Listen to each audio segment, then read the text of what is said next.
Why do some people get completely ignored while others seem to attract success without even trying?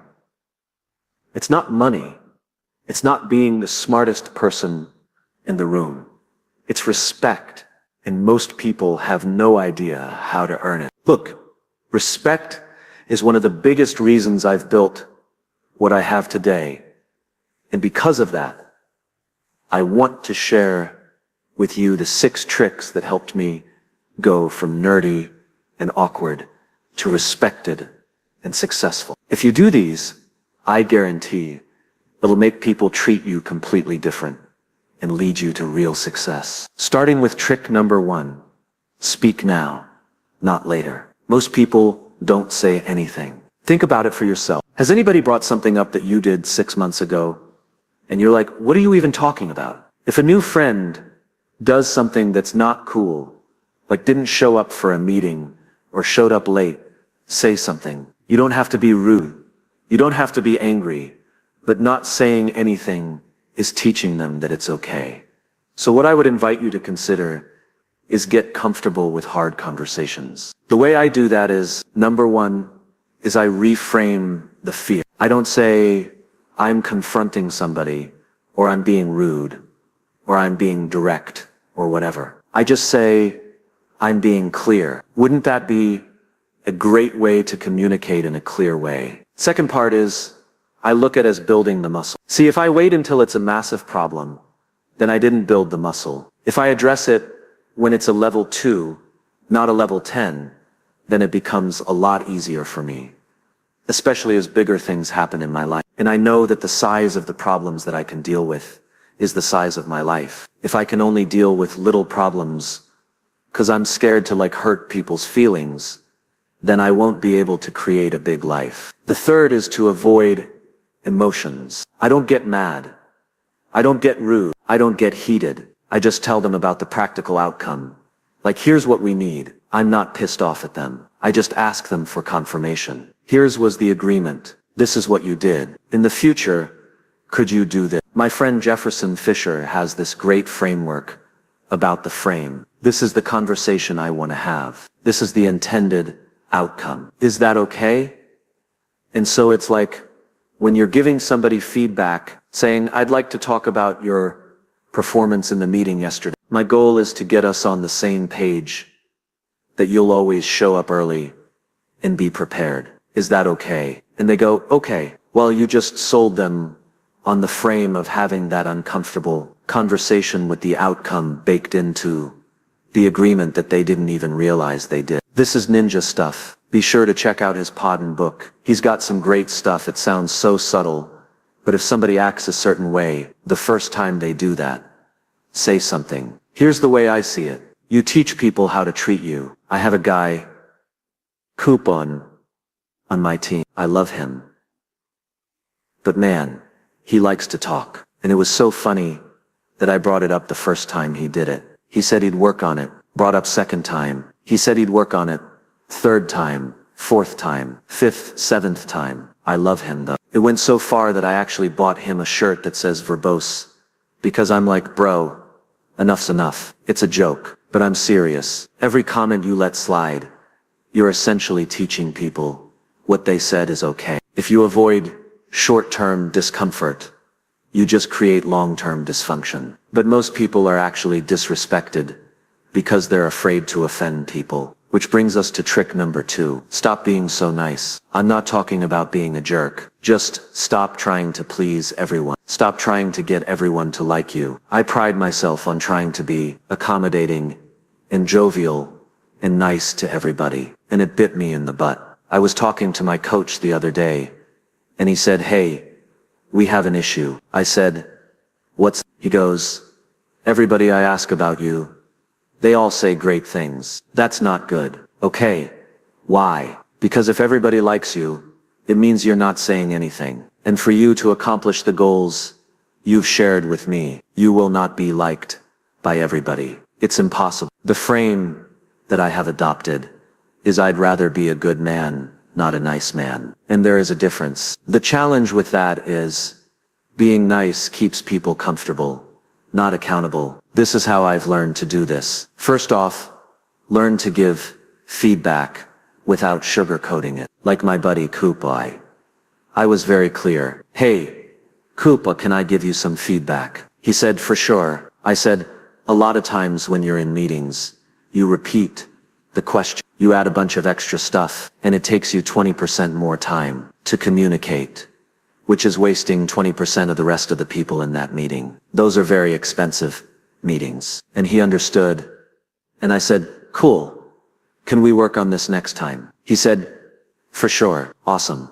No problem. See, if you're unwilling to give direct feedback, you're robbing people of their ability to improve and learn to say no without guilt. I truly believe no is a complete sentence, and it ends with a period. You don't have to always give a reason for why something doesn't work for you. Sometimes no is the response. Sometimes saying, I'm overcommitted. I'm not available. I appreciate the invite, but I'm not going to be able to make that happen. Thank you so much. It means a lot. Unfortunately, I'm already tied up. Whatever you need to say, but being direct and kind and saying things like no is totally fine. If you want to be respected, if you're always saying yes to everything, then the person's going to think that you always have the time. People that have clear structure, boundaries in their life, I respect them because they know what they're after. I don't want somebody that bends their desires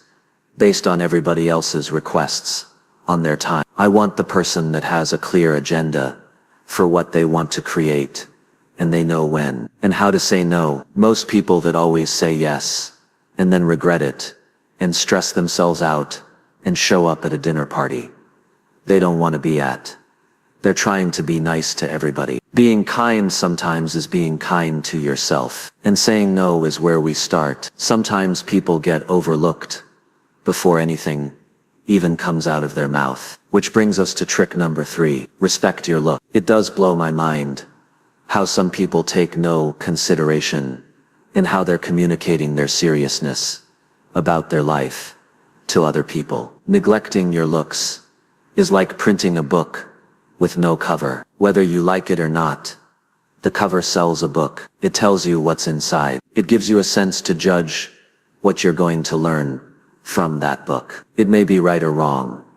It doesn't matter. Humans judge other people based on their look. And if you walk around disheveled and not taking care of yourself, and you're trying to get other people to take you seriously, it's not going to happen. I started off as more of an introverted programmer, and there was kind of this like neck beard nerd. And then I realized that as I got into like meetings and serious conversations with other entrepreneurs that have built really big businesses, that like I had to look the part, or nobody would take me seriously. Your appearance shows the level of respect you expect. I was speaking with Sal Frisilla at an event, and he shared this quote that really resonated with me. He says, I don't care what you have. I care about how you take care of what you have. When Sal said that, it actually made me reflect, because sometimes I can be a little abusive with my car. Music, I got a few,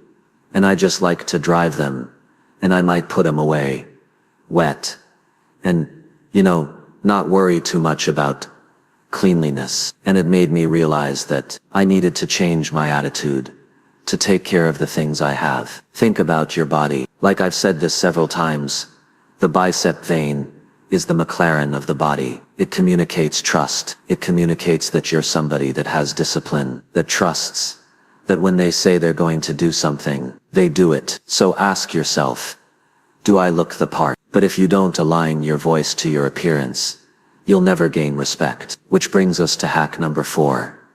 Speak with strength. If your GPS voice was extremely shy and lacks confidence, would you follow its direction? I work with a lot of young folks, and it's like, turn it up just a little bit. If you have an idea, speak, share it.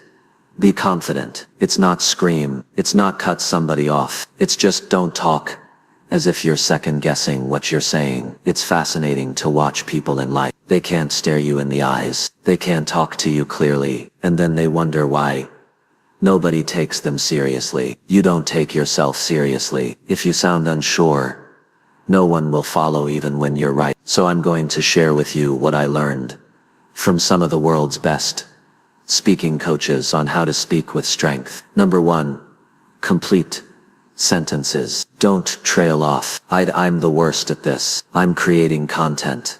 My team's like, Dan, you didn't finish your thought. And I'm like, I'm so sorry, because I just like to talk.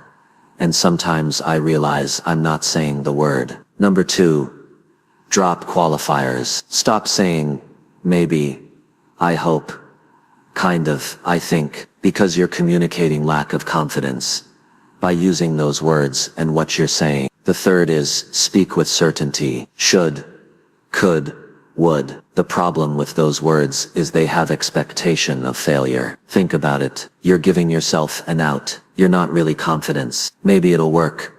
It could work. It should work. Not how we communicate. Let's do this. We're going here. I'll see you at 5:01 p.m. sharp. Number 4. Offer decisions instead of questions. For example, we're doing this instead of should we do this. People want to be led, like I don't know about you, but I just want to be told, like where do I need to be when? Don't tell me it's up to me. Or maybe it'd be great. Or no, just tell me. And you tell me clearly. I'll be there. Number 5. Use pauses. He goes, communicating is more about the pauses in between what you're saying than actually what you said. He says, like music is only created by the silence in between the notes. If all the notes ran really fast, and it would just be like, verses come out to meet you.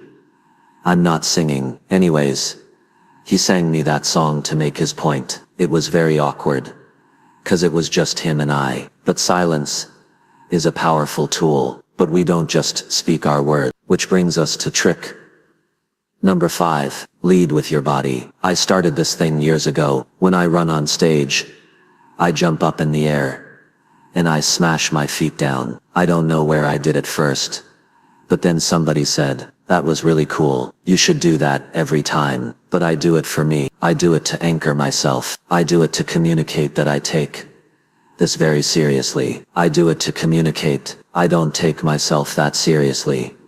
'Cause oftentimes, I hurt my heel. My whole philosophy is that if you have the privilege of being on a stage, then you have to use your body to command your presence. 'Cause here's a fact. Your body speaks before your mouth ever does. This is how hard it was for me. I had to buy a posture machine for my shoulders to pull my shoulders back, because I coded for so many years that it caused my shoulders to round down. And then I was tall. I'm 6'3", and I always worry about making people feel nervous around me. So I play small, and I had to work on having my posture back. And now I communicate certainty by my body language. So here's how you lead with your body. You ready for this? First off, shoulders, back. It also affects how you speak. It affects your energy. It aligns everything. It's actually very powerful. Second is head high, chin up. Make eye contact with the person. Don't be creepy and be like, hey, I'm staring at you. I'm not bringing eye contact. Here we go, we're doing this. Oh yeah. Okay, I'm winning. I guess they're respecting me now. No.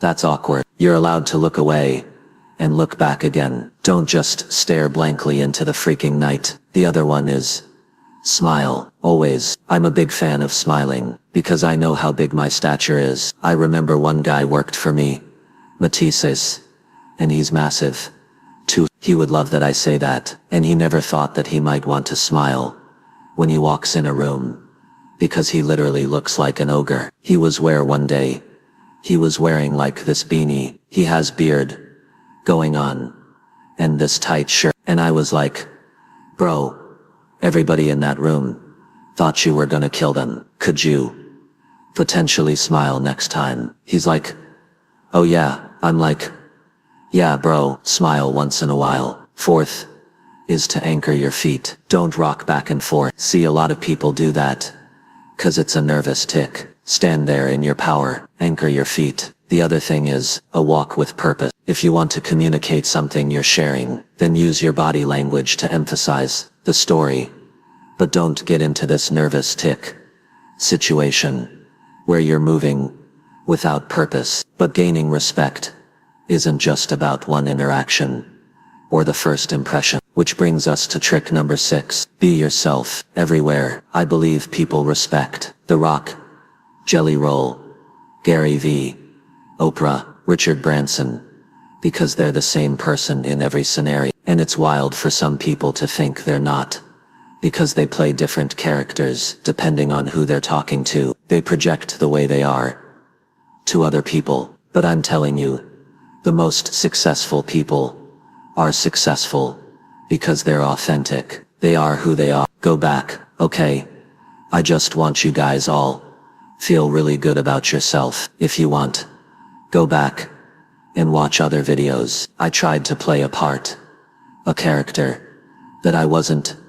Button shirt, super smart, very articulate, never made a joke. Here's a problem. I wasn't who I am, and I would rather be hated for who I truly am than adored for someone I'm not. So here's how you can be yourself everywhere. My buddy Chris Harter has this great quote that says, "Sooner or later, you'll get caught being yourself, so you might as well be yourself." My other philosophy is that you don't want to dim your light if you're too much, because it hurts other people's eyes. Like, be who you are at the fullest. That person will find the other people that love that version of you, and those people will lean in and be like, "I found my person," and you will just have a much happier life because you will be friends and attract people that you enjoy talking to.